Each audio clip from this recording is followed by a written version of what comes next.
Okay, hi everyone. It's a very exciting moment for us to have this conference and to kick it off with a discussion of China's industrial policy. We have really a superstar panel here, and I'll introduce each of them first, then they'll speak in turn. It's in the order on the agenda. I'll ask a question to each of them, and then we'll open it up to questions. Our first speaker is Ilaria Mazzocco, who is the Deputy Director and a Senior Fellow of the Trustee Chair in Chinese and Business and Economics at the Center for Strategic and International Studies, and she is actually joining us on the screen up here. She's one of the best experts I know on Chinese industrial policy and an author of numerous high-impact reports on this topic. She's been studying China's electric vehicle industry in particular long before it was cool, and was prescient in seeing the coming wave of Chinese exports and its repercussions in this area. She is widely cited in virtually every major international media outlet you can think of and has provided expert testimony to, among other places, Congress's U.S.-China Commission. Our second speaker is Myrto Kalouptsidi, who is a professor of economics at Harvard, and she has published groundbreaking research on international trade, industrial organization, and industrial policy, including a really incredible set of studies looking at China's shipbuilding industry that has received a flood of attention. Some of her recent work looks at the role of transportation infrastructure, especially ports, and supply chain disruptions, which is a huge topic these days. She was previously actually on the faculty of our economics department here, so welcome back.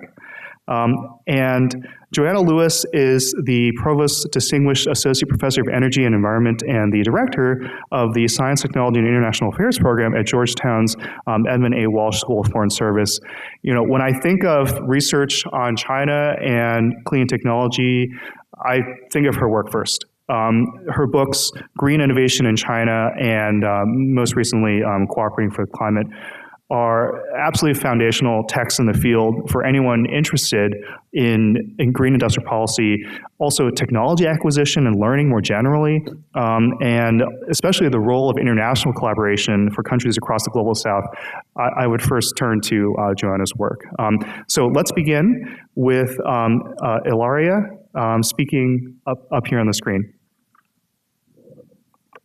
Yes, thank you so much, Kyle. That was extremely generous of you. And I apologize to everybody for not being able to be there in person. I had a family situation. I'm very sad that I am missing this event, which seems wonderful. And it's such an honor to be here.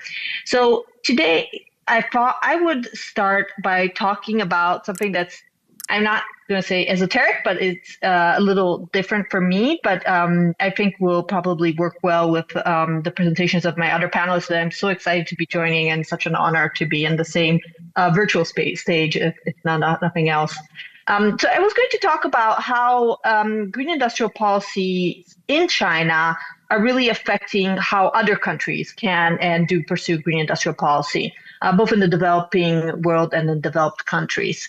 So I think there's, three sort of big,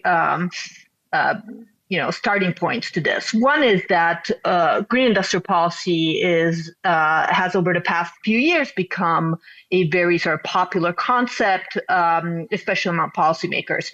I know Joanna has actually written about this, so I don't need to spend too much time on this. I think everybody's aware of it, but I think, sometimes it's worth reminding people that we talk about the resurgence of industrial policy in recent years, but the most high-profile, large-scale programs that we have examples of really target semiconductors and then sort of the green industrial policy space, and especially in the automotive sector, which is what I'll be focusing on. Now, the second part is that Chinese firms and China itself have become such a dominant force in the clean tech space that it is impossible for other countries to ignore it. Right. So I think even if whenever you are as a policymaker is developing green industrial policy, they are going to have to contend with the presence of Chinese companies and also just the size of Chinese production and the advancements in Chinese technology. And also, I think I should note, not just Chinese companies, but other companies that utilize China as a manufacturing base, which is a big phenomenon, and also, the integrated value chains and the innovation ecosystems. And then thirdly, and I think this is something that's not always put in the same context, but I think it's worth mentioning, is that China's size means that the energy transition that is underway in China is already having economic impacts globally, which can have repercussions for how other countries conduct industrial policy. And I think there's a few examples of that. Now, I thought I would try and put this in a nice framework, sort of Chinese style, three challenges and the three challenges and the three opportunities. So in terms of opportunities, obviously China is now sort of the de facto green industrial policy model. When we talk about models for industrial policy, China is often first and foremost. Secondly, I think it is clear that the availability of a lot of clean technological products at competitive prices do make are a plus for consumers around the world, especially in countries that that are price takers in many ways. They're not necessarily trying to produce these goods. And then finally, foreign direct investment, which is increasing, outbound foreign direct investment from China, can be in some cases an opportunity especially for some countries that may be trying to go up the value chain or attract some investment in these technologies, right? Get sort of a slice of the pie. But of course, there are some challenges as well. The first is that because China's been doing this green industrial policy for some time, and I know that Joanna will be talking about this, it is harder to catch up, especially in technologies that are more mature at this point, right? Solar panels, I think, is a great example of this. And I think there's also some questions as to whether it is even possible to gain a lead in next generation technologies when certain, when China is just so advanced in the current technology. And I think, there's some indication in some technologies that there may be an advantage there, sort of first mover advantage. Now, in terms of exports from China can sort of be, there's an export competition issue, and I think this is well understood, and I think we're very, very well aware of those challenges that are creating some geopolitical issues around the world. And then thirdly, I think I already mentioned it, right? Energy transition in China is creating some big sort of industrial transformation challenges and economic issues that other countries are going to have to contend with. And I'll bring some examples from the automotive sector there.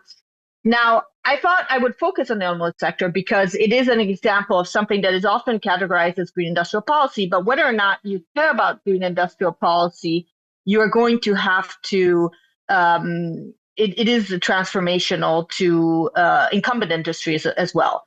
And so I should say, whether or not you care about electric vehicles or you're promoting electric vehicles in your country, that transformation is happening at a global scale because, in part, it has been, China has been such a first mover as well as some other countries, and so it's sort of a coming revolution to the industry.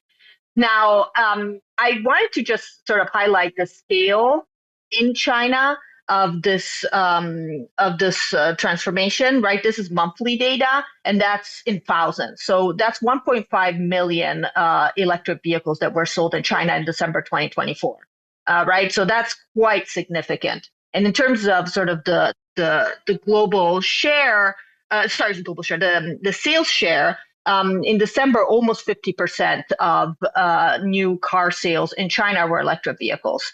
Now, that's by global standards pretty good. This is 2023 data. So you see China was below 40% and it was already sort of a global leader. I did not include Norway, which is at almost 90% at this point, I think. So, it would put the scale of everything else. It would be hard to see every other country. But I think, what I would like to highlight, and this is sort of partly what I was hinting at earlier, is not just, that there's some other groups of countries like the European Union and the United States, but also that there are several countries that we don't usually talk about in terms of, the energy transition or electric vehicles in the developing world. So you see that Thailand and Turkey actually have a slope of adoption of EVs that's quite similar to China. Every one of these countries on this chart has their own path and its particularities, but it's worth noting that a lot of exports are coming from China. So this is the exports, and you'll see it starts from 2020, this chart, right? So this has been a very rapid development over the past 5 years, very significant. And EVs have been a driver, but it's not actually just been EVs. There's just been an outflow of vehicles in general from China. And I'll just put a footnote on the ICE vehicles, the internal combustion engine vehicles, and I'll come back to that. So just focus on the EVs for now, but just keep in mind that this is a broader automotive export trend. So those EVs, where are they going? A lot of them are going to Europe, but as I just said, a lot of them are actually going to developing countries. So if you see that line, the red line, that's Asia. It's moved very quickly. And in Europe, there's actually been a decline due to a combination of factors, changes in policies, slower economy that's overall affected the sales rate. But you can see how Latin America has been picking up, and Asia itself has been a remarkable story. Now, this is sort of just to show on a different way of showing that. Again, if you look at 2024, you see that big chunk going towards the European Union, which has been, what has been in the news. But I think what's remarkable is looking at all the other countries, and you'll see that most of them are actually developing countries. Not all of them, right? Australia has a significant chunk, for example, and but most of the other countries you would place in the developing country section. And I think if you zoom in on Asia, you can see how there's actually some remarkable stories there of countries nobody would have thought had an EV adoption story to tell, right? Uzbekistan, Kyrgyzstan, Kazakhstan. Actually, had to speak with people that had been there on the ground to confirm that the data wasn't wrong. But Thailand has been a super interesting story, for example. And I think, again, this shows how there's an interaction with local government policy and the policies that have been put in place in China. So Thailand, you see that in 2023, up until 2023, the slope was very, very steep, high export rates from China to Thailand, and then it slowed down in 2024. Now, partly this was due to policies in Thailand that led to a slowdown in sales. But part of it is also that in Thailand, there have now been several Chinese EV factories that have come online, which has meant that there's been sort of a replacement of those exports with local production. And so I think that's what many countries are now sort of aiming for. You'll see how Uzbekistan also has the slope has sort of plateaued. Uzbekistan has also had a factory, a BYD factory actually that's come online in 2024. Similar but different is Brazil. And again, this is the sense of giving a sense of how policies are interacting, how governments are also positioning themselves relatively to these situations, to these trends. Now, for Brazil, Brazil at some point this year was the largest importer in the world. But this was due to the fact that tariffs were supposed to come online in 2024. So you see how there was a rush to get the EVs into Brazil, and then it dropped off. Now, I expect that over the next year that we'll have a pickup. This will pick up again, but the reality is that that also there are 2 Chinese EV factories that have been excuse me, just a second.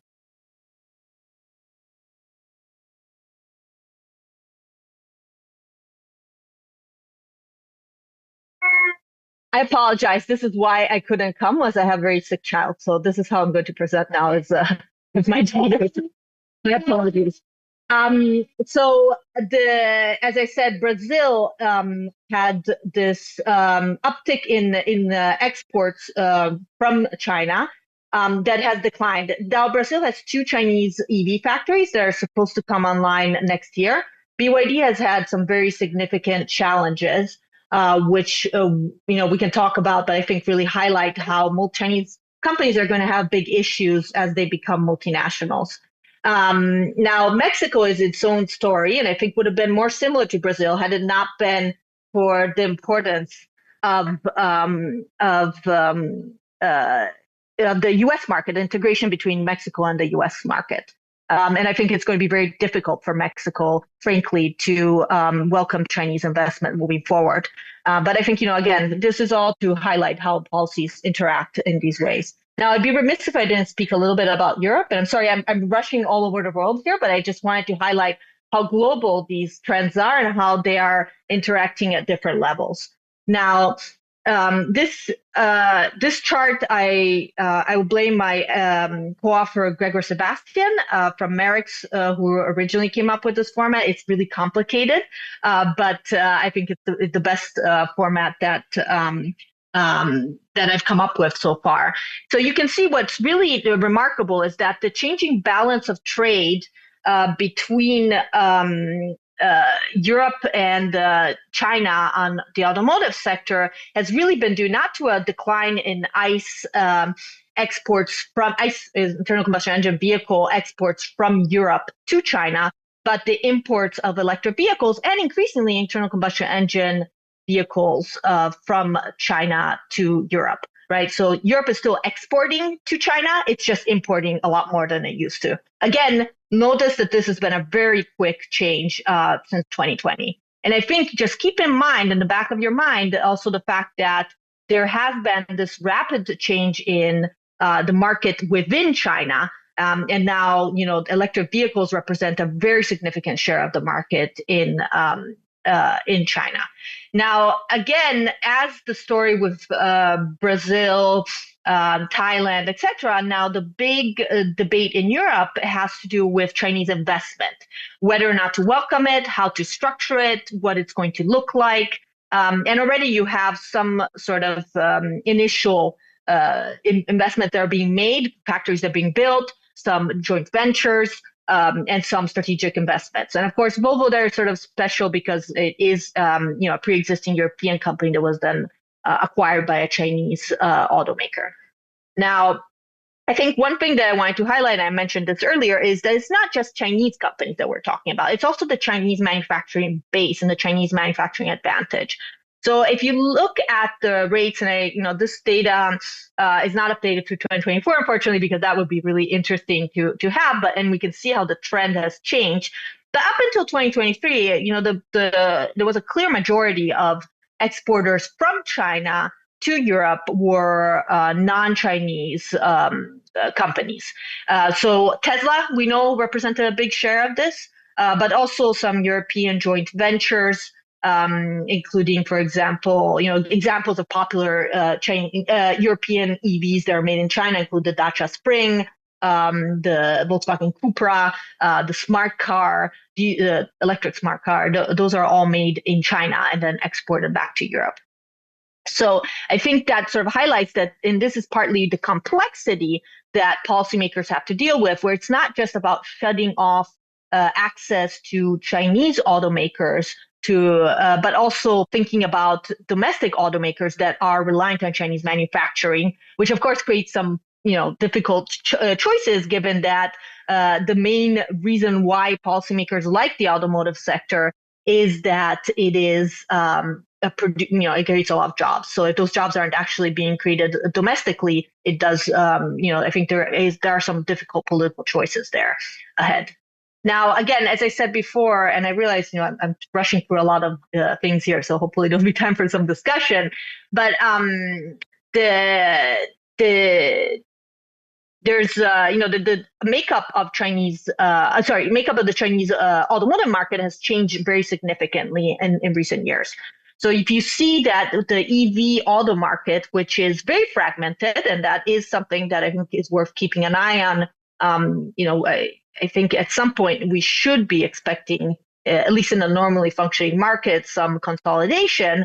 But the only Western brand is Tesla, which has done fairly well, actually, given especially its price points. There is a Psych GM joint venture, but that's mostly the Wuling model, where GM is a minority shareholder. So I wouldn't necessarily consider it sort of a Western brand. And so I think that really highlights the challenge that Western automakers face in China, that used to be one of their biggest markets. And now not only are they facing competition in China, but they're facing competition all over the rest of the world.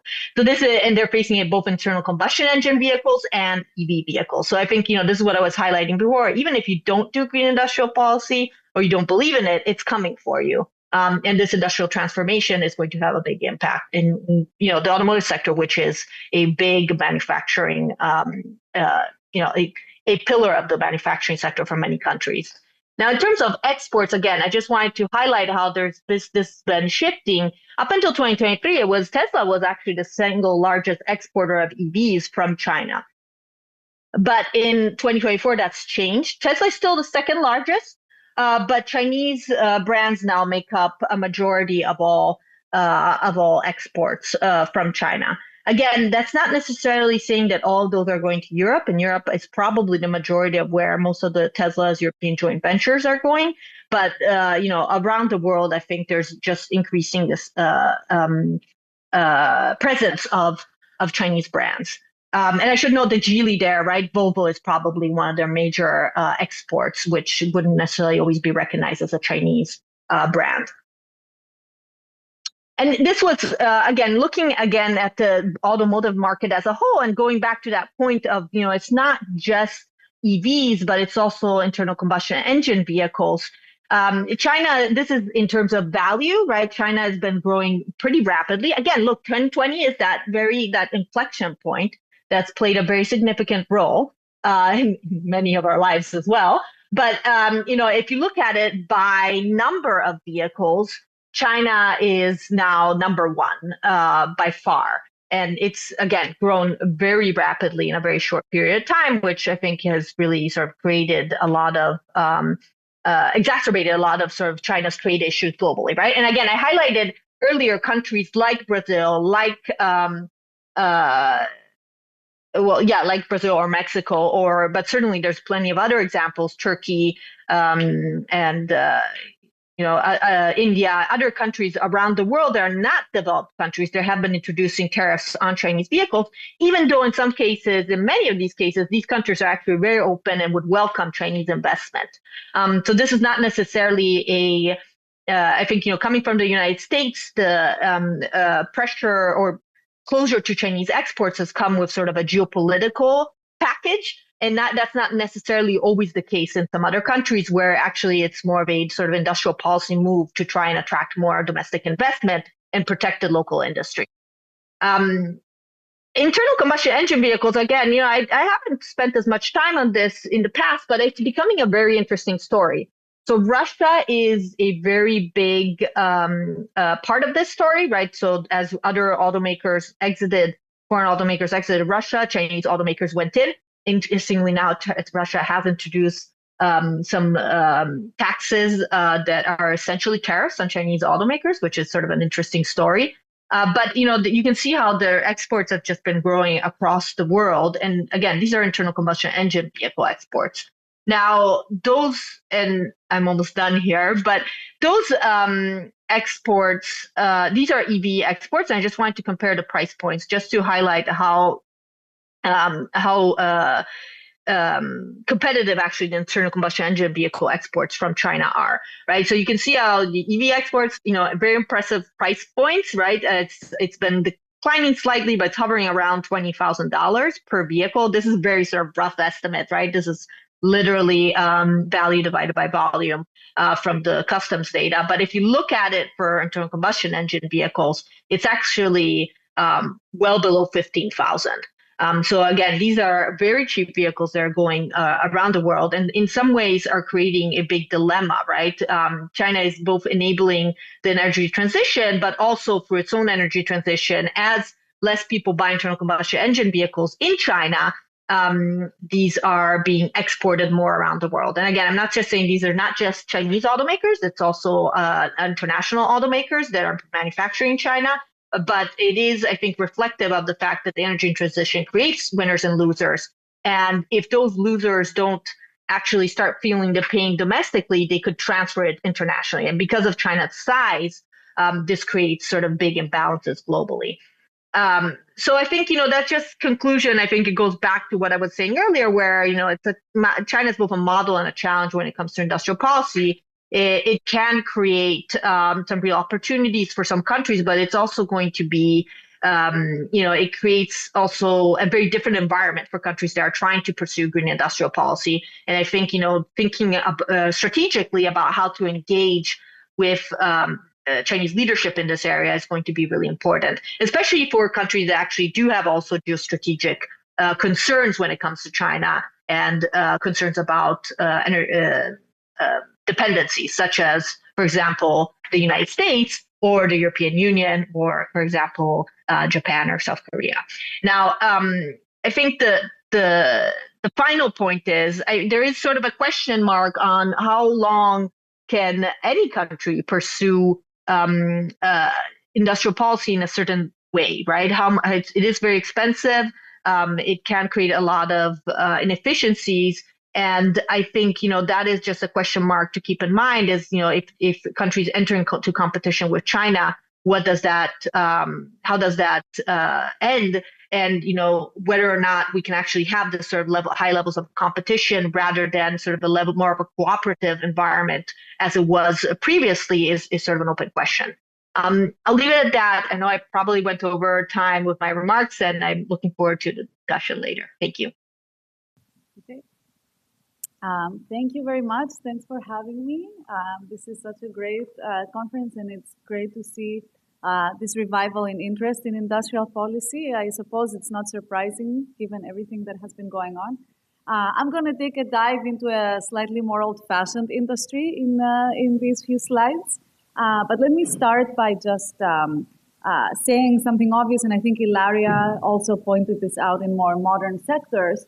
A striking fact of recent years is just how fast China has managed to grow in a set of industries that are fairly capital intensive. So if we look at a bunch of different sectors, here I have auto parts, steel, solar panels. What you see is China growing extremely fast within a matter of 10 years or so.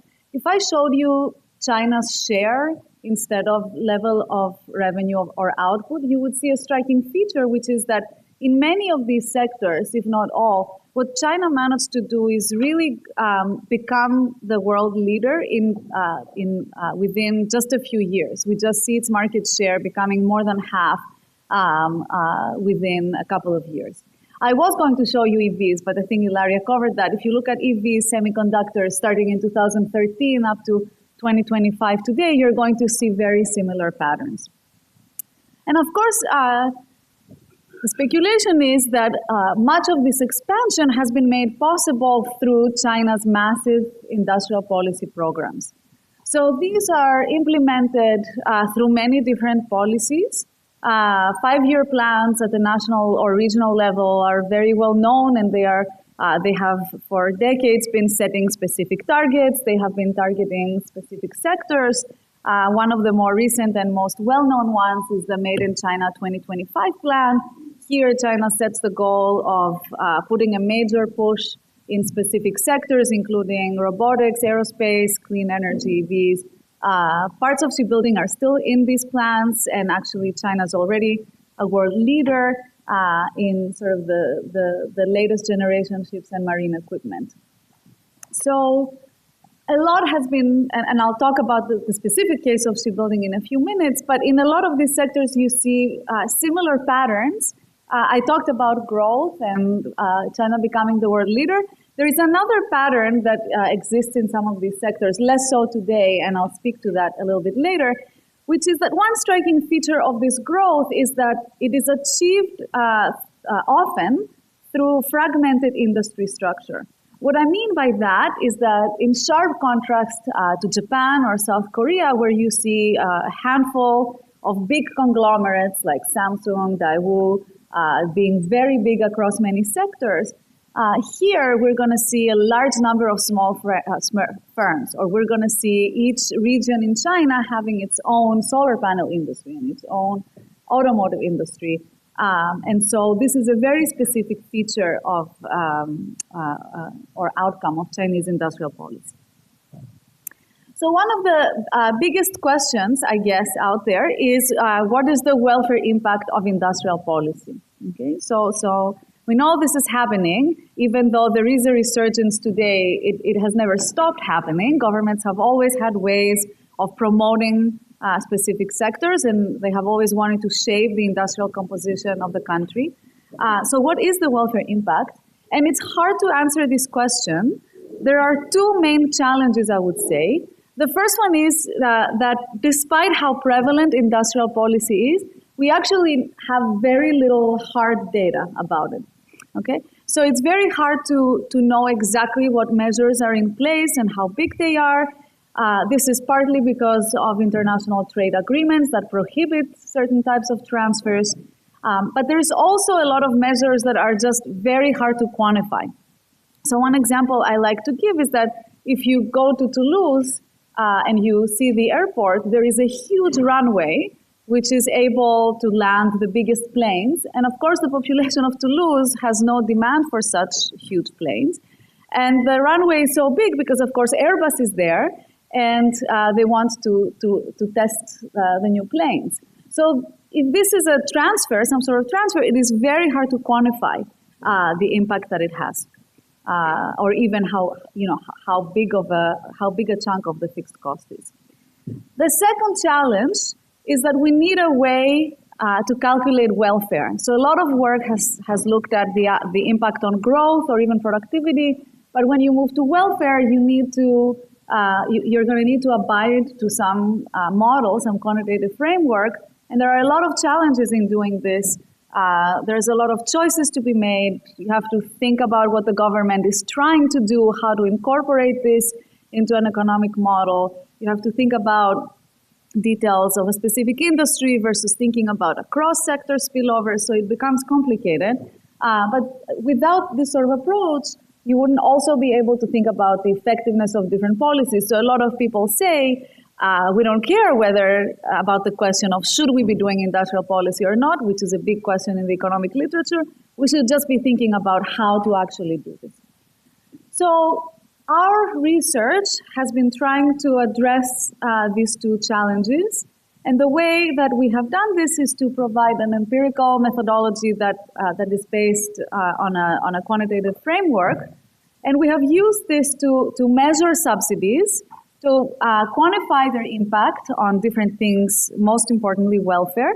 And finally, to think about the design of industrial policy. So how should you go about doing this rather than whether you should be doing this? Okay. So as I said, I'll focus on shipbuilding. This is an old industry, and this is its history in one graph. Okay, so what I'm showing here is the market share of each country. The first thing to look at is that we've really seen one or just a handful of countries really dominate this sector. So for the biggest part of the 20th century, the UK was by far the world's biggest ship producer. This is not a surprise. These are years where the British Empire had its colonies. There was a lot of trade to be executed, and so it had the biggest fleet and the biggest shipbuilding industry. It's unclear to us how much this was part of an industrial policy agenda. There were certainly policies in place, but it's not the type of big push I'm going to discuss in a minute that we see in East Asia. You see the US becoming a major producer in just two instances. This is World War I and World War II. It's striking what happened during those years. The US basically set up a massive shipbuilding program and then dismantled it all in a matter of just a few years, which is just striking to see how quickly this could have happened. And then in the 1950s, Japan enters the scene. This is right after World War II. Japan is trying to rebuild its industrial structure. It has a very specific industrial policy agenda across a set of specific sectors.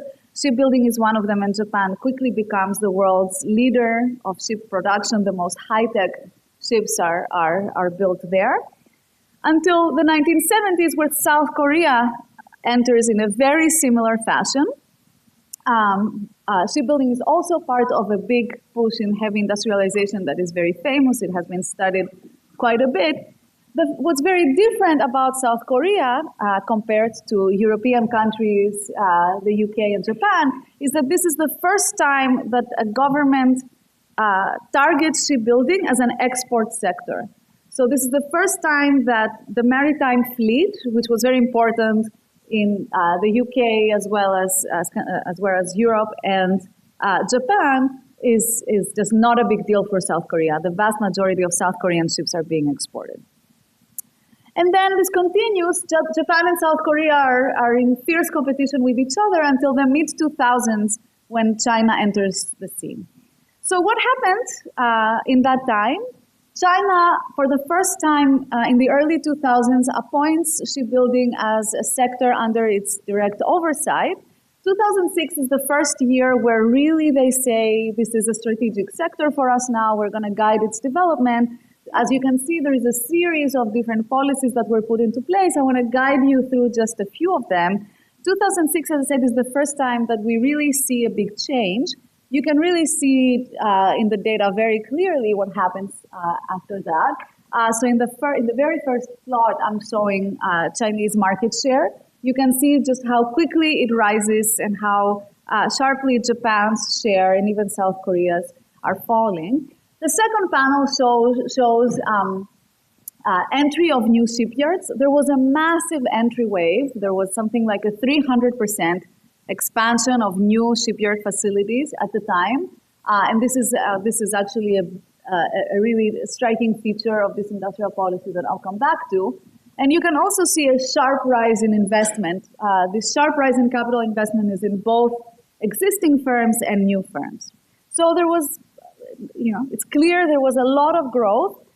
Chinese shipbuilding was quickly the largest in the world. It started with the simplest ship types, but slowly moved to the more high-tech ship types. In the very last graph, I'm showing you how volatile this industry is. So this is an index of new ship prices. This is an industry, along with shipping, that suffers notorious shipping cycles. And in fact, there was a major one in 2006, between 2007 and, of course, the Great Recession of 2008. Now, this is interesting as a parenthesis. Shipping and shipbuilding have made the news since COVID with the disruptions. This was a bigger disruption than COVID actually for specific ship segments. So the COVID pandemic was not a kind of unique situation for these sectors. So what happened in 2008 was the industry collapsed. Shipping prices fell, ship prices fell. At the same time, because of China growing so much, there was an investment boom. So as prices were collapsing, there was 70% of the current fleet under construction waiting to be delivered.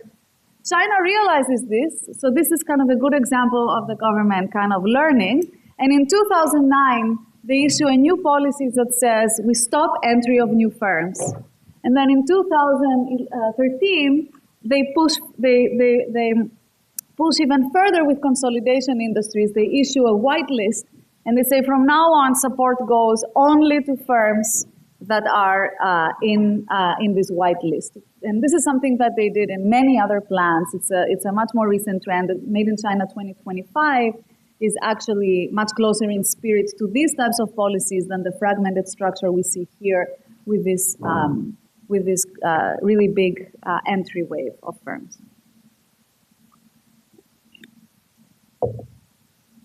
So the way we thought about this policy support in our work was to think about three different types of policy measures.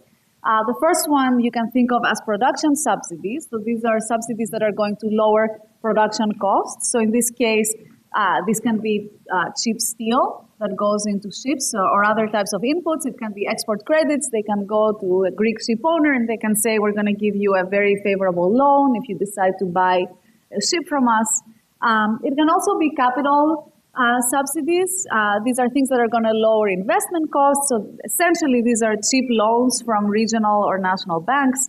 And finally, entry subsidies that are going to lower the cost of entry. So this is land, so basically free land.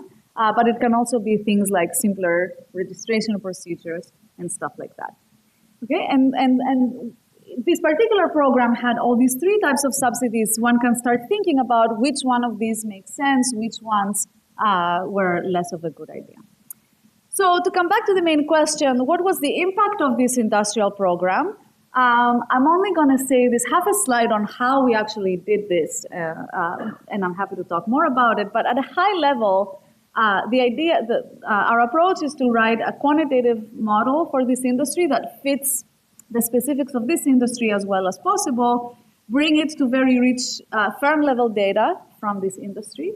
And then when it comes to measuring the subsidies, what we're trying to do is essentially use this quantitative framework to predict what firms should be doing, what's consistent with this theory, and then look at what actually happened.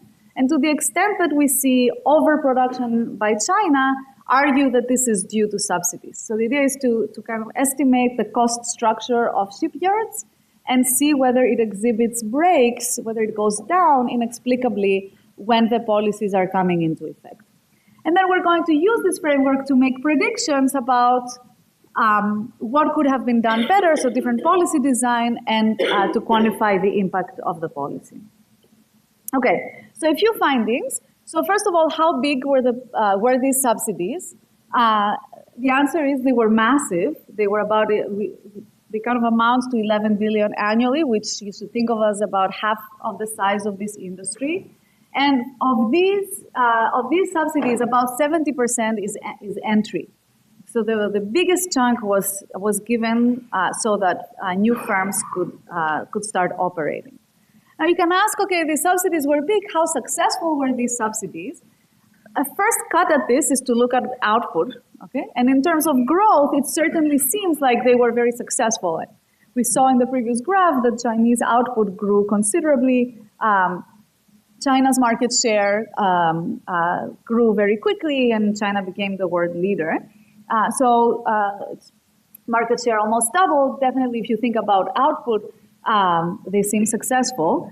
And usually people, as I said before, look at output, but one would argue that it's not growth per se that we should be looking at, but rather welfare. And that's a hard question. So a few cuts at this, and it's not the final answer, but a few elements of welfare. First of all, this output expansion by China was not an expansion per se. Okay? So in fact, this Chinese expansion of market share, for the most part, happened through reallocation of production. So a good chunk of Chinese growth was in fact business stealing from Japan and South Korea. Okay?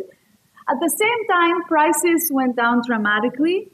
Because of the bust of 2008, there was massive excess capacity, an idling of shipyards.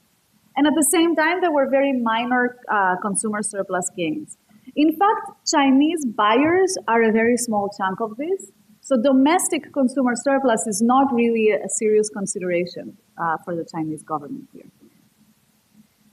Finally, we also find that the program was quite ineffective. So the overall net return was negative. And this 18% means that if you put in $1, you basically get back 18 cents. Okay?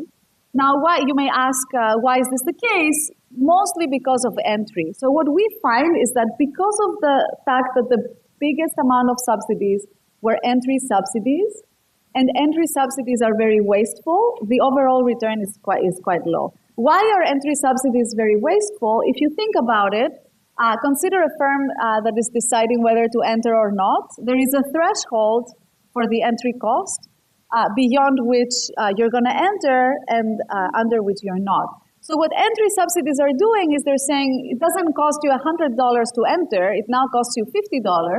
So now all these firms that were barely going to make it at $100 are now making it at $50, and so they're deciding to enter. But these are the most inefficient firms. They are the lowest productivity firms. They contribute to excess capacity, and they lower the overall effectiveness of this program. Okay. Now, when it comes to policy design, as I said before, many argue that perhaps that's the real question here.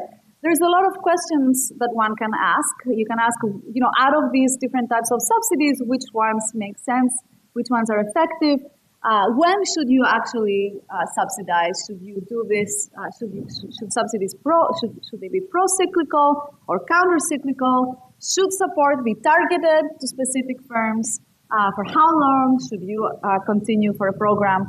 And I'll just spend a second here. We've done a lot of these experiments. I'll focus on a couple of things. The first thing to look at, the first panel compares different types of policies. So what happens if you just subsidize capital versus production versus entry? You can see that all subsidies together are really not doing well. Production or investments seem to be much more successful than entry subsidies. The right-hand side column actually looks at output. The left-hand side thinks of profitability. So if you actually care about output growth, and many might argue that China cares about output rather than welfare because of political incentives of local officials, there you go over 100%. Over 100% means that you have a net return that's positive. So actually production and investment subsidies, if you care about output, are effective. If you care about this measure of welfare, then none of them are still effective, but at least you get a higher return from investment and production. At the same time, a counter-cyclical policy will do a lot better than a pro-cyclical. This is very reasonable because what happens in recessions is that you have idle capacity which you are going to utilize by having these support measures. In contrast, if you're trying to subsidize during a boom in an industry that is capacity constrained, it means that you're subsidizing at a time period where we are already paying high costs. And so this is something that you don't really want to do. The actual policy was very pro-cyclical. The third panel shows that targeting policy in this context makes sense. China did a lot better by issuing a whitelist and by targeting specific firms. Of course, this is not thinking about political capture. It is sort of assuming that you can pick the best firms. And actually, in the actual situation, we can see whether they picked the most productive firms, and we find a tilt towards SOEs. Okay. Finally, and this is my last couple of slides. I'm not going to go through 30 slides. The rest are additional, in case you were terrified. So one question that we really struggled with for a long time was, if this policy is so ineffective, why did they do it? What are the economic rationales that can explain this huge support that we uncover? And we've had an incredibly hard time finding support in standard arguments in an economist's toolbox. So learning by doing, infant industry, spillovers to other sectors. All of these seem to be quantitatively very, very small. However, we have found two rationales that could, in principle, rationalize what we see. The first one is the impact on China's trade volume. Okay, so what we're saying here is that China is the world's biggest exporter. It is the world's second biggest importer. And if they build more ships, there's more ships in the water, freight rates go down, and Chinese trade goes up.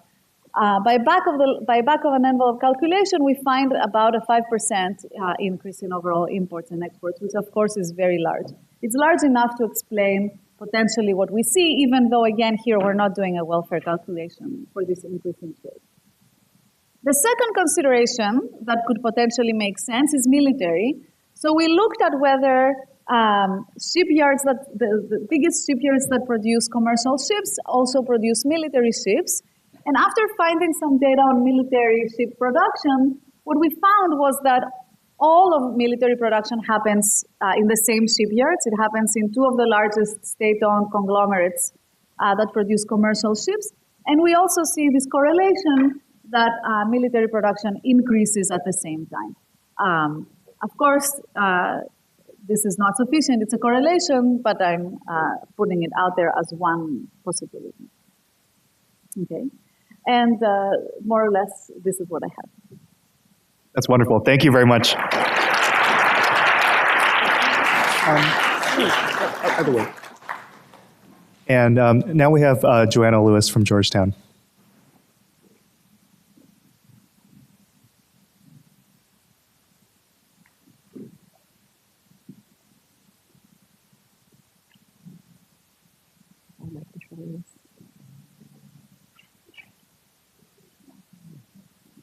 Oh, she took it. I was like, I don't have a controller. Thank you.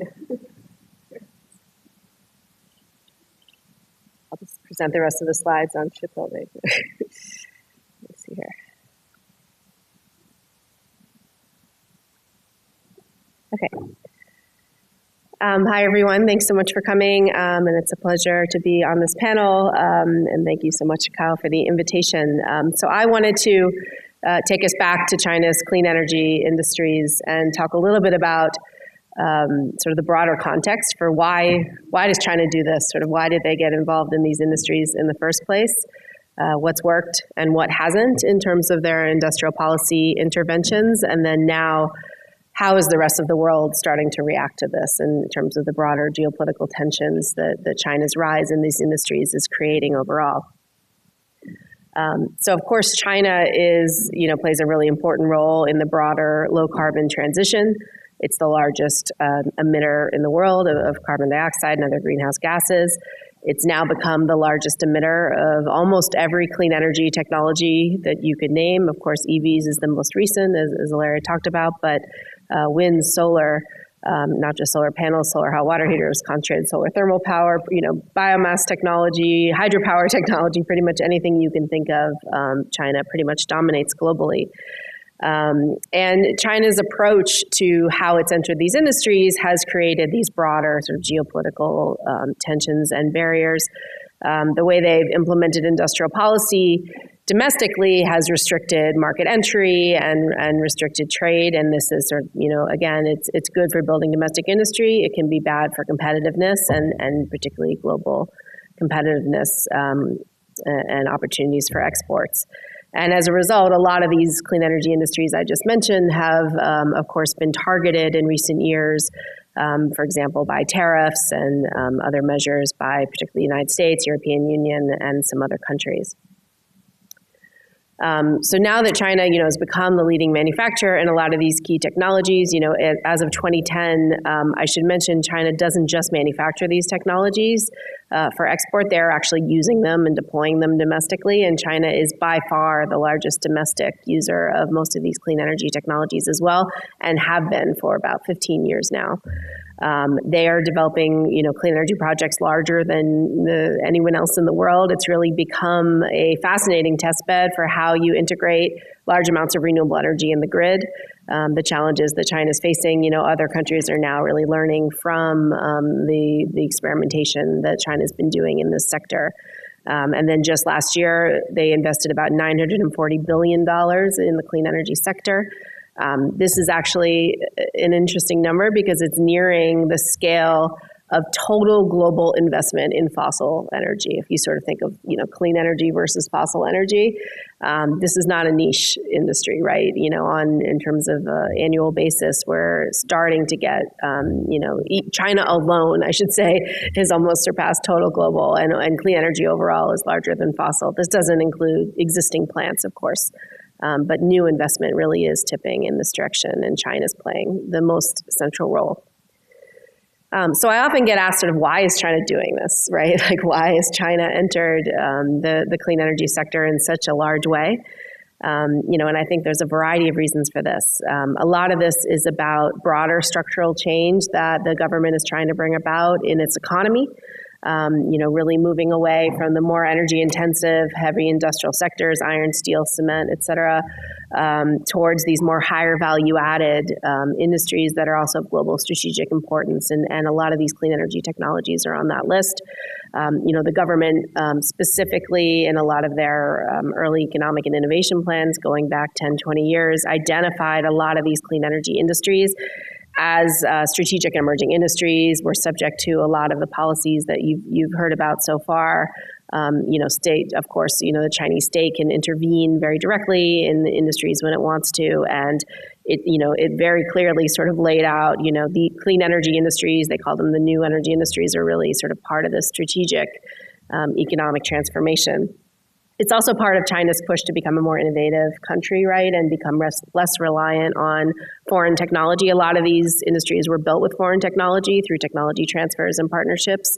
But you've really seen a shift in recent years where the innovation coming out of China in these industries is actually surpassing, a lot of the level of innovation we're seeing in even the United States, Europe, and elsewhere. These are the countries that originally developed these technologies, wind turbines, solar panels. But China has really forged ahead in that space. And then there's, of course, the environmental rationale, right? And I don't put this first because I don't think it's first, but I do think it's there.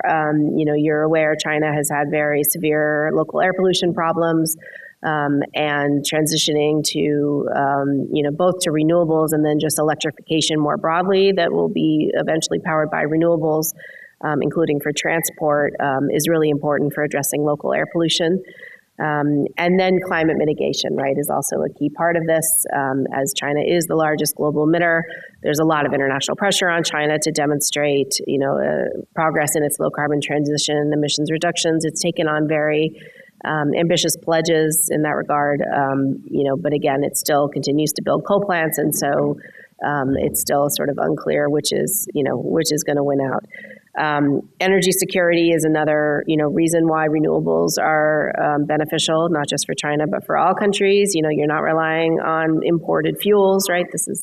Goes without saying, although I think we've actually created a new set of concerns about energy security related to supply chain security. And, countries are sort of trading their reliance on imported oil from, Russia or Eastern Europe to imported solar panels from China, and that just comes with a different set of energy security concerns. So I want to, as our other speakers have now sort of brought you through EVs and shipbuilding, I want to briefly speak about another case, which is the wind power industry, which was the subject of my first book. I think it's a really interesting case because it was really the first clean energy technology that China invested in a large way. And this is you see sort of a similar policy timeline as you just saw for the shipbuilding case that played out in the wind power industry, really going back to the early 1990s, where, at that time there was, one wind turbine in China. I always tell the story. I went to China in the early 2000s to do my graduate work on wind energy, and was laughed out of the room, people saying China will never do wind energy. This is an expensive technology reserved for Western countries. And as you may know, as of 2010, China is now the largest wind market in the world and has only continued to grow in the last decade and a half. And so there were a variety of sort of very concerted effort, specific policies promulgated by the government, both industrial policies that were about building a domestic manufacturing industry, as well as deployment policies to really build up a domestic market to give their companies that were trying to get off the ground, a place to sell their technology, because it's easier to do that at home than to try to compete immediately abroad. So some of the key industrial policies that we saw in the early days of China's wind power industry, policies to facilitate international joint ventures. So, the government would literally select a couple of companies, and these would often come from other sectors, including shipbuilding, and then partner them essentially with other companies from Spain, from Germany, elsewhere, to manufacture wind turbines. And there would be, a negotiated technology transfer agreement to make a specific model of wind turbine. This, back then was a modern model. This is now quite a small model. And that was sort of the way to kind of, bring knowledge and know-how and intellectual property into the Chinese market. Local content requirements came quickly thereafter. So basically any project that was receiving subsidization through China's feed-in tariff and other programs, you had to hit different local content requirements to achieve these incentives, meaning certain % of your project had to be made in China, right? And then sort of following that, you actually had these local intellectual property preferences. So, it wasn't enough for GE or for Vestas to build a manufacturing plant in China. That's what they did originally so they could meet the local content requirement and get the subsidies. But it became clear very quickly that, Chinese firms with Chinese IP, Chinese ownership were going to be the ones who got priority in the domestic projects. You saw a lot of public R&D support and deployment for support go directly to Chinese firms for advanced wind technologies. A lot of these policies, I should mention, if there's any trade lawyers in the room, a lot of these, were in direct conflict with WTO. Because these are all protectionist policies favoring Chinese firms, Chinese IP. But they, even though there were some of these policies were specifically called out both through WTO and through bilateral channels. Ultimately by the time they were removed, it was the damage was done. And so, in terms of the results of this, if you look today at sort of who the leading global wind turbine manufacturers are, most of them are Chinese, or I should say many of them are Chinese. But what's interesting, I think, about this figure on the left is, Goldwind, Envision, Windy, Mingyang. I don't know if you've heard of any of these companies. They sell mostly in China, as you can see here. Most of their market share is in China. So this looks a little different from an EVs and solar, where they're selling in China, but they're also selling out of China. Wind has been this sort of interesting case where a lot of the top wind companies in the world, and these are now some of the most innovative companies in the world producing, extremely large wind turbines, including offshore wind turbines, they haven't been able to get a foothold in markets elsewhere. And I think there's a variety of reasons for that, but I think it's linked to the original industrial policy strategy. That if you can see on this bottom right chart, the blue line sort of trending down was the market share of foreign wind turbine manufacturers in the Chinese market, and the red line is the share of domestic wind turbine manufacturers in the Chinese market. And you can see that, within a decade, or less than a decade really, the foreign wind turbine manufacturers were completely shut out of the Chinese market, which is the largest wind market in the world. So, Chinese wind turbine manufacturers easily met that demand, but then, created a lot of enemies, I'll say, in the process. And there's been a lot of sort of protectionism levied back at these Chinese companies, sort of similar to how, American and European companies were treated in the early years of the Chinese wind power industry. In terms of the where wind turbine technology is going, as offshore is sort of the next generation. These are, very large. You have to build really large wind turbines. You want to put as few as possible out in the middle of the ocean because the maintenance and servicing is extremely costly. But it's really interesting, I think, to see that China has really gone big in offshore as well. Has just, far more than we have here, of course, in the United States. And I think this is, one signal of sort of the success of some of its industrial policy strategy. They may be more successful in the offshore market than the onshore market in terms of exports going forward. But again, their domestic market is large enough that that's been able to fill most of their production.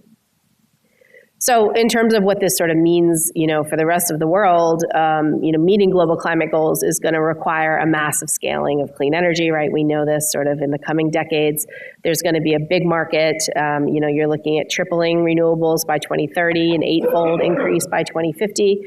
And this gap, at the moment is going to be met by China because when you look at where the supply chains are located, for wind, for solar, for lithium-ion batteries, right, that fuel EVs and energy storage, the vast majority of these key supply chain components for these technologies are currently in China.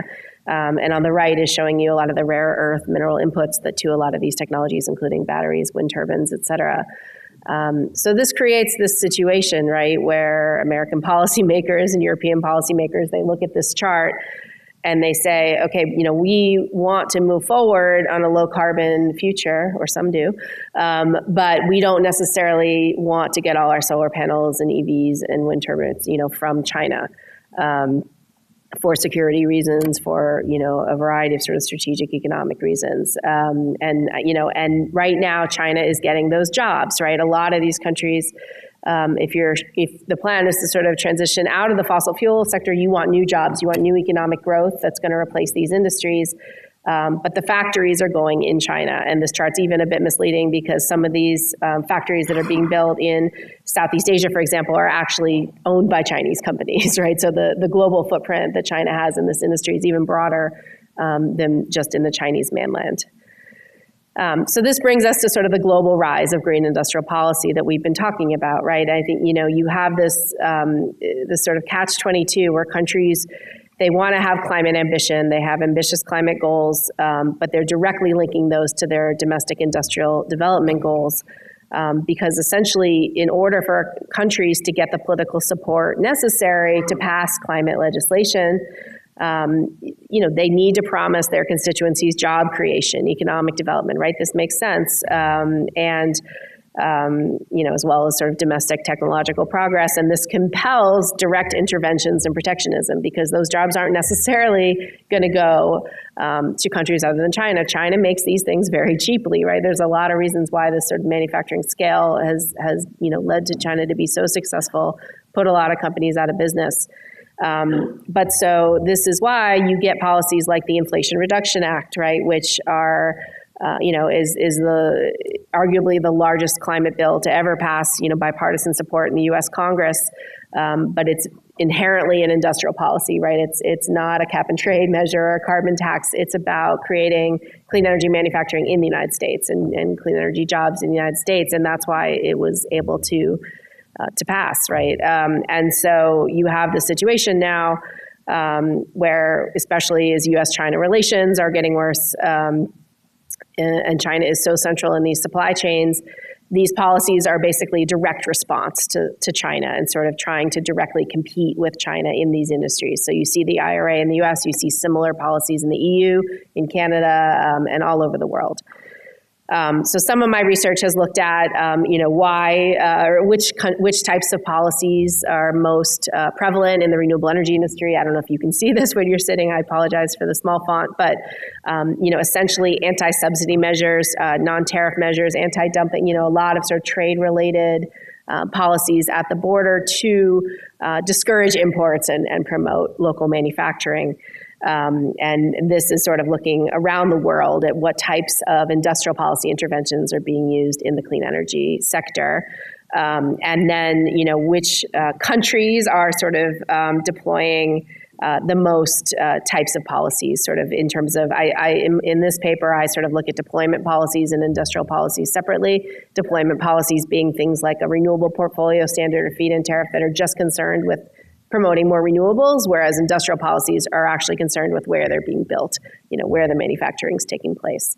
And you can see that particularly in a lot of the large CO2 emitters, right? These are the countries that have a bigger role in the low carbon transition. You see a lot of industrial policies being put into place, again, for this political economy rationale of sort of you need the local jobs and the local manufacturing to push climate mitigation policy. Another study that I did looks at sort of from a U.S. perspective, like what are the risks to being so integrated with China, right? We look at that supply chain chart and you see all that red and policymakers get nervous. But is that rational? Maybe there's a reason why, American companies in particular, American consumers should benefit from Chinese supply chains, low-cost manufacturing. So we try to look at the economic and security risks across each of these supply chain components in solar, batteries, wind turbines. We also look at green steel and CCS technologies to see, okay, is there a national security risk to being integrated in a Chinese supply chain in these technologies, or what are the economic risks? And we sort of categorize them across these categories you see here. And we find that there are some, right, but it's not sort of one size fits all. And it's not just a question of sort of full decoupling or de-risking from China, but maybe being just a bit more strategic about which aspects we manufacture here and then which aspects, we work with China on or import from China. And then lastly, another study that we're working on now is actually looking at, okay, if the world were to sort of push these diversification strategies, the US and the EU, and try to not import these things from China. And in fact, if we were to try to meet a global 1.5 degree climate mitigation goal, with all the clean energy technology implied, right, in that target, and we didn't get it from China, sort of where would we get it, right? And we try to look at manufacturing capacity across all these other countries, right? Because you can't build it all here. Like, we might like the jobs here, but we're not going to be able to do it all here. So who can do it, right? And are these our allies? Are these, countries that we would want to work with?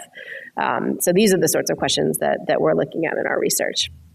So I'll just end by saying, I think we need to consider sort of the broader climate change implications of aggressive diversification away from China and clean energy supply chains. Doing so is going to increase the costs of these technologies, and most of the low carbon transition, the demand for these technologies is going to be in developing and emerging countries that are extremely cost sensitive.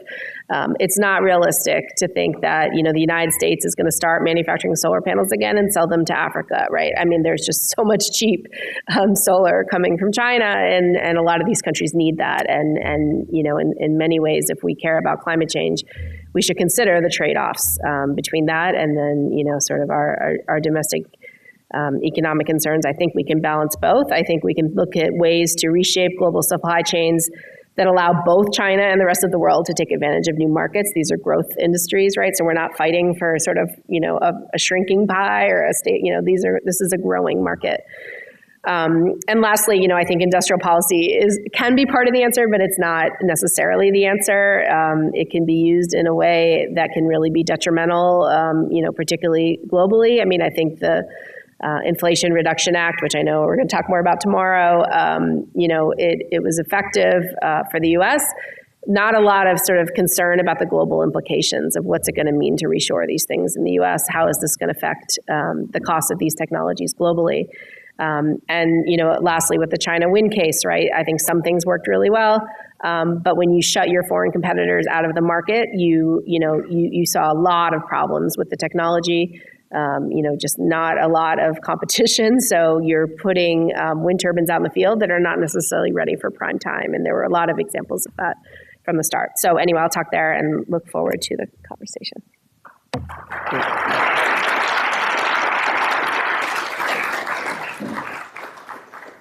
Okay, that was fantastic. So I love the way that we got also to see these sort of like industry-specific case studies. I think that's a very helpful way to look at some of these issues. Maybe I'll ask a quick question for each of our panelists and then open it up if we have time for questions. So first, for Ilaria, if you are still able. Okay, great. My question is just, what were some of the industrial policy factors in China that led to this EV, electric vehicles boom? Now I think there's sort of an explosion of attention and of, news coverage about this topic. Chinese EVs sort of spreading through to other parts of the world through exports and through production moving out. But just even back within China, what were some of the factors that kind of went into to the boom within China? Describe it as that it was three factors, right? So state support, right? And I think Myrto gave sort of the playbook for how certain type of policies were actually implemented. And then timing was really important, right? So actually the moment in which the policies to promote the actual commercialization of electric vehicles were put in place it was around 2010. That's the same time when Tesla was starting to make progress. That's, around the time Tesla got its own loan here in the United States from the US government. And that's sort of the moment in which the industry, the technology was actually sort of ripe for maturity and for reaching the market, but not really mature enough to actually be, widely commercialized. I apologize again. And then the third factor is actually you had very responsive companies.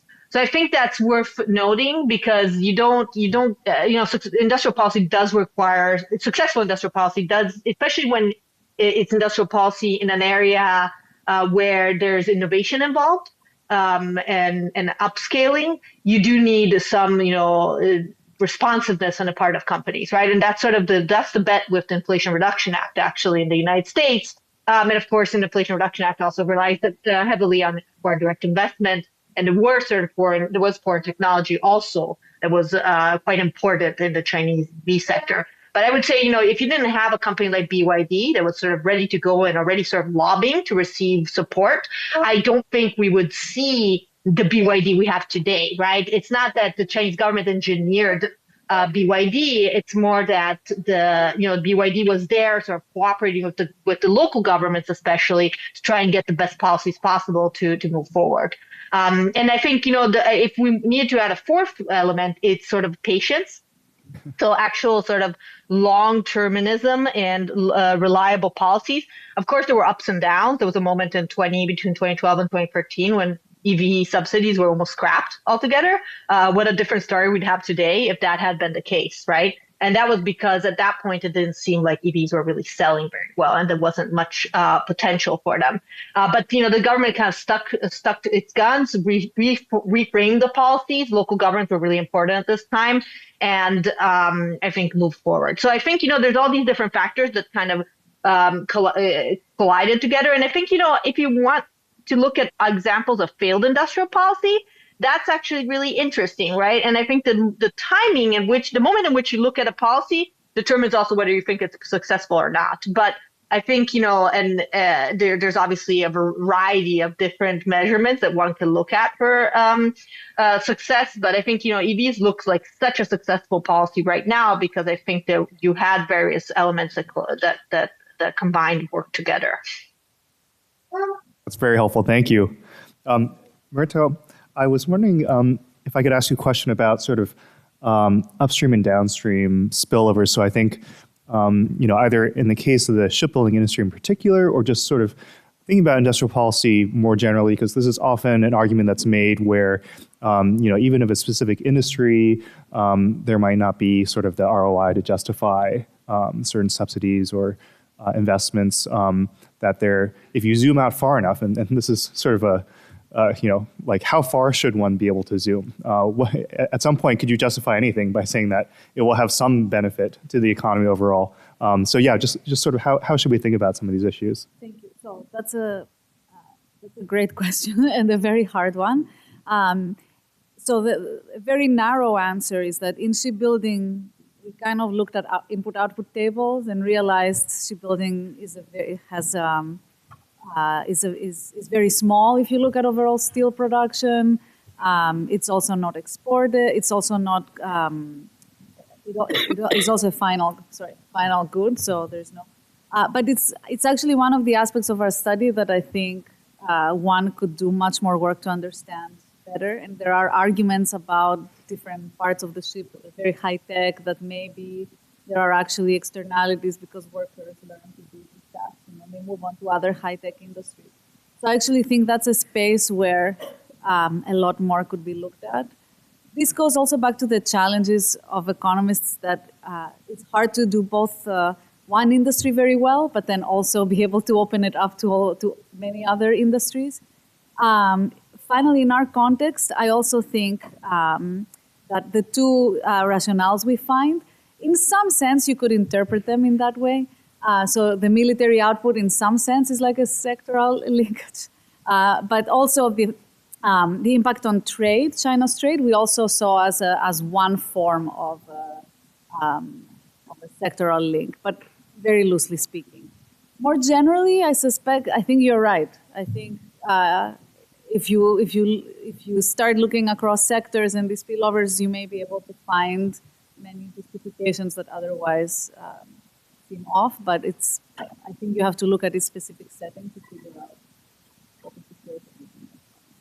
Yeah, that's very helpful. I mean, it's such a hard problem. That's why your work is so fantastic in trying to bring rigor to an otherwise sometimes a more hand-wavy debate. Joanna, if I may ask, what is the broader role of sort of international cooperation in China's industrial policy? So whether it's wind, solar, I know you sort of left Ilaria with EVs, but EVs and batteries, sort of any one of these areas, other sort of related industries. You've done so much great work looking at the kinds of partnerships between government to government, research level, corporate partnerships and things like that. So I just wonder if you could say more about sort of that role in China's sort of green industrial policy. Yeah, sure. Thank you. There's so many aspects of sort of international cooperation that have played into the development of China's clean energy industries. As I mentioned at the start of my presentation, a lot of these technologies, particularly wind and solar, were initially developed decades ago in Europe and in the United States, and so a lot of the early cooperation, there was a lot of technology transfer essentially to China that was facilitated both through explicit industrial policies that encourage technology transfer, as well as these sort of broader local content policies, localization policies that essentially forced foreign firms to sort of move their manufacturing into China if they wanted to sell to the Chinese market. And these are huge markets, right? As you saw, the wind power market, for example, in China just dwarfs any other market in the world. And so there was a huge incentive for companies to go there. But as you know, navigating these intellectual property agreements and technology transfers have not been easy for foreign firms in the Chinese context. And as Chinese firms became more sophisticated, they had less need for foreign technology and foreign partnerships. There are government-to-government partnerships across the clean energy and climate space with China, because China is so central in any global response to climate change. But there's really been, I'd say, a shift in the types of projects that governments do, where, for example, in the United States during the Obama administration, the big focus was on R&D partnerships, looking to do joint research with China in clean energy, do big projects together, learn together. Now, there's pretty much no political appetite to do anything in the technology space with China. We just barely renewed the U.S.-China Science and Technology Agreement, which goes back to 1979. This is the first bilateral agreement ever signed between our countries, but it's just become so politically fraught, sort of anything having to do with international technology cooperation with China because of competitiveness concerns. So, I'd say the role of international cooperation has really shifted over the last few decades. Is sort of declining, obviously, in importance. But, the case of EVs, I think, actually is going to point to the importance of sort of new models of cooperation, right? I think in the United States, if we do decide, if our big automakers in Michigan and elsewhere really decide to go big into these industries, they're looking to cooperate with Chinese firms. Because, that's the only way they're going to be globally competitive, because they're just that far ahead. So I think, again, we need to be strategic. This is now kind of a reverse technology transfer world we're in, where, you have Michigan automakers looking to transfer technology from China, but the political context is complicated. Thank you. Now we can open the floor to questions. And we have some mics that will be circulating, I think. With the scarf, and then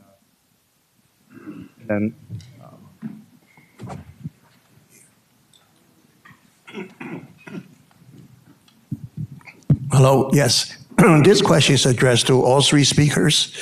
My question is this: is that the success of China in these respective industries is highly dependent on China's education system being able to produce sufficient number of competent engineers and technicians. And I am originally from Taiwan, and I'm reasonably familiar with Taiwan Semiconductor Manufacturing Company. I guess everyone in the room knows about TSMC. And the reason why TSMC is so successful as an enterprise is not only because they have some very brilliant people with advanced degrees, but also because they have a large number of very capable technicians. Nominally, those technicians only have a high school degree or 2-year college degree, but those technicians are extremely good in maintaining and repairing, in running and maintaining their machinery. And therefore, I would like to hear your comments about China's education system being able to produce the kind of engineers and scientists that would make the three respective industries so competitive.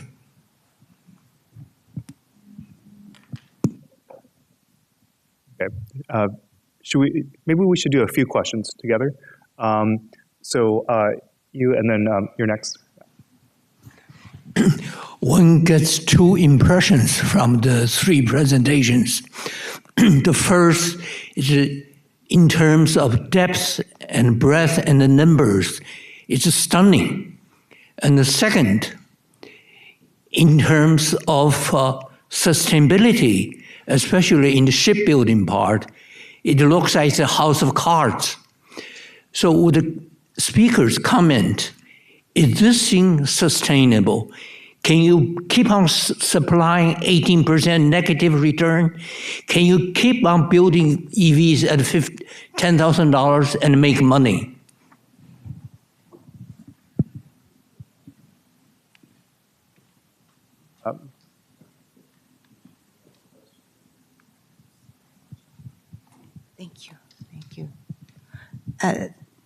Thank you. Myrto, I was very happy to see that your last slide was on the military in terms of shipbuilding, of China's capacity and progress. Overall, China now has 51% of the global ship manufacturing capacity and output. I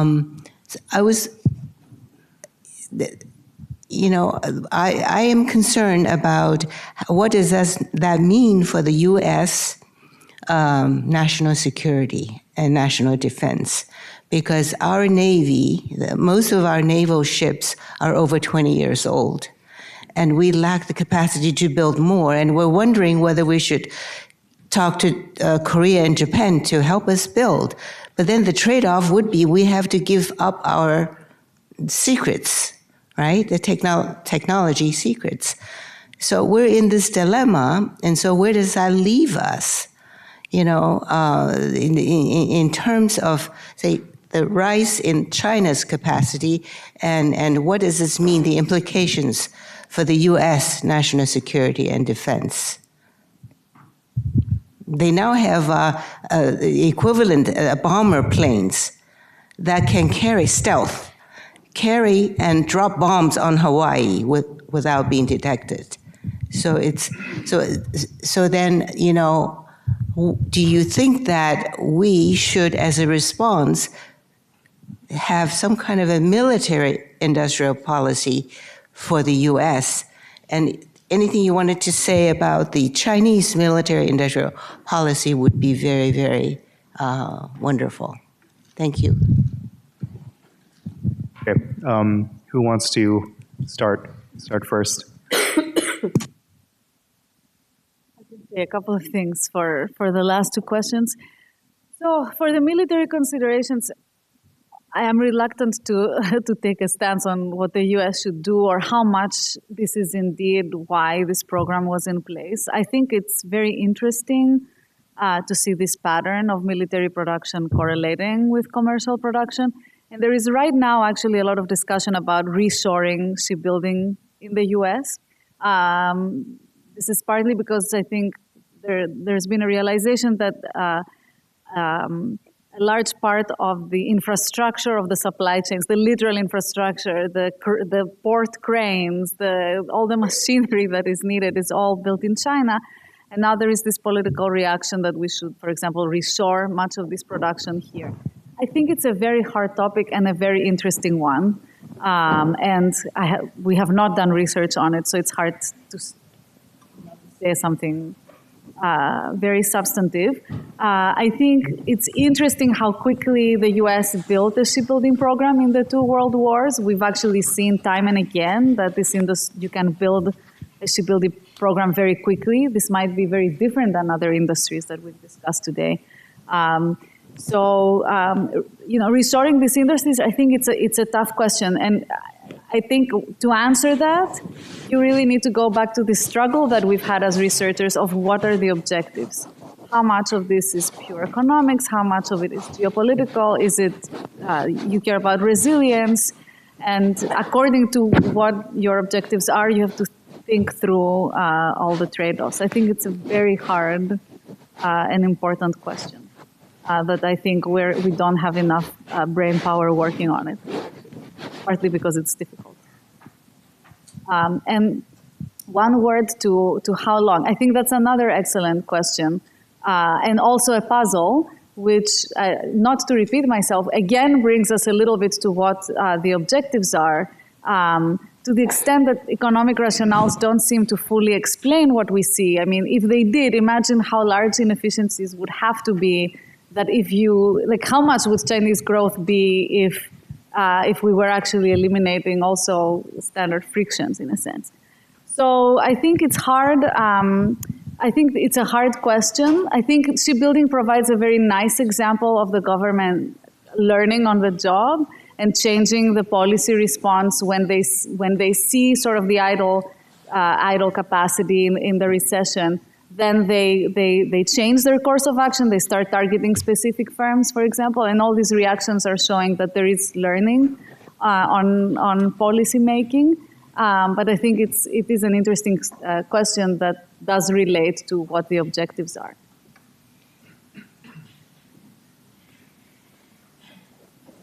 I can maybe just comment on the question related to sort of education and worker training. I mean, I think in the clean energy space, I mean, obviously, China's been very successful at sort of bringing scientists and engineers across all the high-tech sectors. But here as well, I think they've also been very successful at training people that are more the sort of technician and mid-level.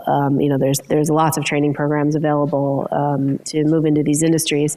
I think the bigger challenge that's sort of looming for China is in the broader energy transition. The coal industry is still by far the largest employer, in China and in this space. And as China will begin to move away from coal and more into renewables, it's different skills. Like, we've done some work sort of looking at these just transition issues, and it's not necessarily the same provinces, the same cities and the same workers who are going to sort of benefit from the low carbon transition, because it does tend to be sort of different training, different skills. So I think this is a real challenge sort of looming, because this is about economic stability, and they certainly can do it. But it's going to be, again, it's an example of all these sort of test cases of how countries can move in this direction, and they're going to be, feeling these challenges, I think, larger than many other countries. I guess Ilaria. Really quickly, I can, I think most of the answers have been already given, but I think on the sustainability of industrial policy, one thing to note is, and say actually a couple of different things for I think the clean tech sector generally, is first, I think we should be, especially in the automotive sector, we should expect to see some consolidation of the market. I think at this point, there's only two profitable companies that make cars. One is BYD. And so I think, we would expect that to happen. So I think that's just something to keep an eye on. And I think that would be probably desirable for the industry as a whole. The other thing, though, is we don't really know what the demand is for these industries. Right? I think Joanna said it earlier, it's a growth industry. And I think that's sort of the bet that some of these Chinese companies are making, is that there can be like exponential demand growth if they can create markets in developing countries, which frankly would be a great thing for climate change, right? So I think that could be the potentially positive outcome, but it is complicated, right? And I think, I tried to point to the fact that many of those countries have their own, industrial ambitions, or have their own industries that have jobs and they want to protect and want to make sure, are not left behind in the transition itself. So I think those are just like a couple of things to keep an eye on in terms of measuring how sustainable industrial policy is in some of these clean tech industries. And I think, and also I should say, a lot of the industrial policy has already been done. So I think, even that's not to say that these companies don't continue to receive implicit or explicit support, but I think, a lot of money has already been spent. And while other countries are now starting to spend the money to try and catch up. So in a way, it's the rest of the world that is on the back foot and has to spend a lot more. Well, China has already spent it at a time in which China was growing very quickly. In fact, now has a lot of debt, right? But I think now that China's going to be growing more slowly, that's the real question: is where are they going to spend that money? Because we know that there's still big industrial policy programs ongoing in China. But maybe actually we should be looking at some other industries, not necessarily the ones that we talked about now, but some of the more cutting edge new industries, right? Biotech, AI, semiconductors that I think are attracting a lot of funding from the Chinese government right now. And I think on the education side, I would agree with Joanna, but I think, China's a very big country, right? There's actually very big, the access to education is very unequal within China. And so I would hesitate to oversimplify some of these trends, right? So I think there is a very strong engineering force. I think there's very strong training for other workers, but also there's many people who are unprepared for any kind of industrial transition and are going to struggle. And I think that's going to be a big challenge for China moving forward. Thank you very much. Let's thank our wonderful speakers for a great discussion.